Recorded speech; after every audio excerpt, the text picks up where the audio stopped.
Gaza में Israel की क्रूरता बढ़ती जा रही है और इसे रोकने के लिए इजराइल का समर्थन करने वाला अमेरिका तक आगे आ गया है। अमेरिका के अलावा कई अन्य देश और विश्वविद्यालयों में पढ़ने वाले स्टूडेंट्स अपना अपना विरोध जता रहे हैं।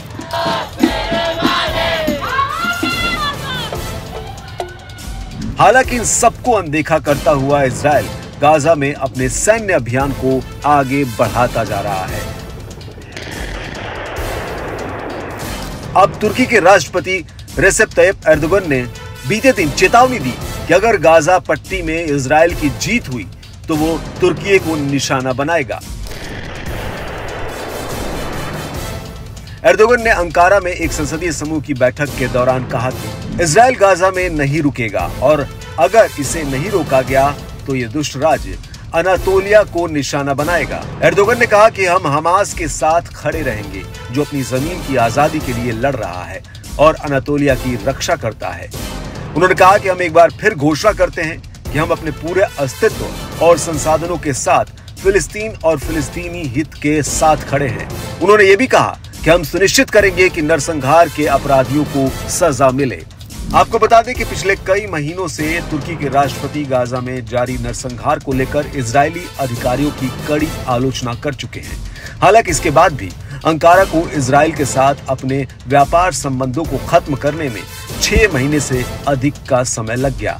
अंकारा ने पड़ोसी अजरबैजान से इजराइल तक तेल के व्यापार में किसी भी तरह की बाधा पैदा करने से भी इनकार किया है। ये जान लेना भी जरूरी है कि तेल अवीव सुरक्षा चिंताओं के कारण महीनों पहले अपने राजदूतों को वापस बुलाने के बाद चुपचाप तुर्की लौट रहा है। इस बीच तुर्की के विदेश मंत्री हकन फिदान ने यह भी कहा कि उनके देश ने अंतर्राष्ट्रीय न्यायालय ICJ में इजराइल के खिलाफ दक्षिण अफ्रीका के नरसंहार मामले में आधिकारिक हस्तक्षेप की घोषणा का फैसला लिया है। आपको बता दें कि इजराइल ने हाल के दिनों में गाजा में अपना सैन्य अभियान काफी तेज कर दिया है और अभी तक वो कई निर्दोषों की जान ले चुका है। इजराइल के इस रवैये पर कई देश और उन देशों के लोग नाराजगी जता चुके हैं।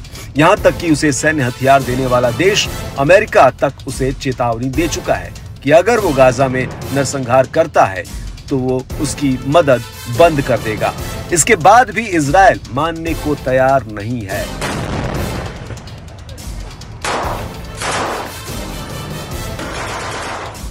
इजराइल का कहना है कि वो हमास को खत्म करके ही मानेगा। हालांकि हमास भी अकेला नहीं है, उसे भी हिजबुल्लाह और हुती का भरपूर साथ मिल रहा है।